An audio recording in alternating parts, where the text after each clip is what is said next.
Using the evidence from the unfinished obelisk in a brand new experiment, scientists hope to demonstrate how this was possible.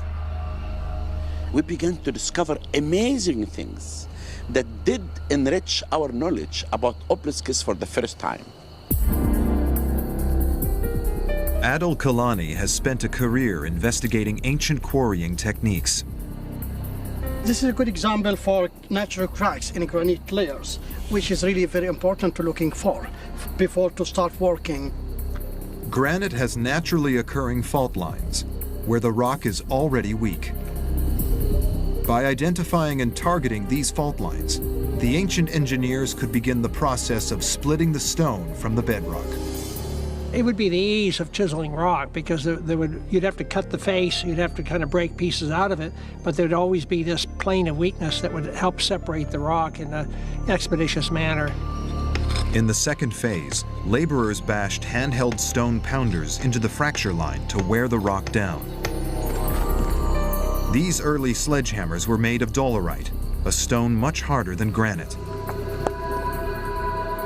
But the technique took time. And time was a luxury that the quarrymen did not have. Pharaohs always wanted their monuments done in a hurry. Many pharaohs were worried that they simply wouldn't be around long enough. The average reign of a pharaoh was less than a decade, and no pharaoh would trust his legacy to his successor.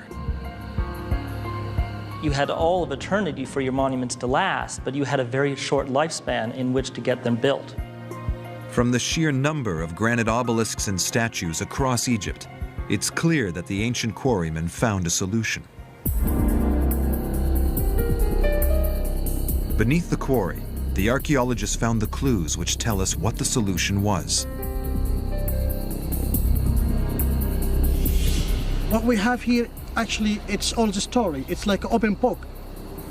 It tells us everything about what the Egyptian made. Within the strata are charred mud bricks, burnt wood chips, and heat-fractured shards of stone. From this, Adel believes he's worked out how Egypt's engineers accelerated the quarrying process. The Egyptian used fire to help them for splitting the stone. Heat from a fire would cause the rock to expand, and cooling would cause the rock to contract. This process weakens and can even split the rock. In theory, if the Egyptians could control this, they could split large sections of the granite. But Adel has not tested the theory till now. I'm excited to see the result, because it's a new discovery. Exactly as the ancient engineers did, Adel selects a fault line in the rock.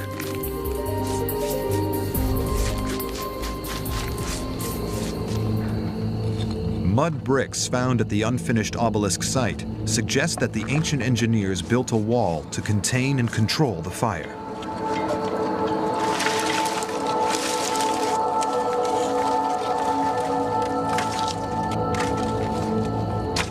The fire raises the temperature of the rock to 800 degrees. This expands and stresses the rock. After 60 minutes of intense heat, it is safe for Adel to approach. Water causes the temperature to drop by 85% in seconds. The rock rapidly contracts. Ooh. No, it's very hot, very, very hot. But what damage has the heat done? Adel can now experiment whether the fire-weakened stone is easier to split than a second untreated fracture. After half an hour, he calls stop. Without fire, the workmen on the control test had made little impact on the fracture line. But at the burnt fracture, the crack is crumbling. You can see how the fire setting affected with the granite layers. It's working very, very fast, more than what we have expected before. That explains how the ancient Egyptian made a lot of obelisks in very, very short times. It's therefore likely that the way to quarry such large amounts of rock in such a short amount of time would be with the aid of fire. one of the main mystery of the ancient Egyptian techniques solved by this operation today. The unfinished obelisk offered the clues. Then experimental archaeology showed that the theory could work.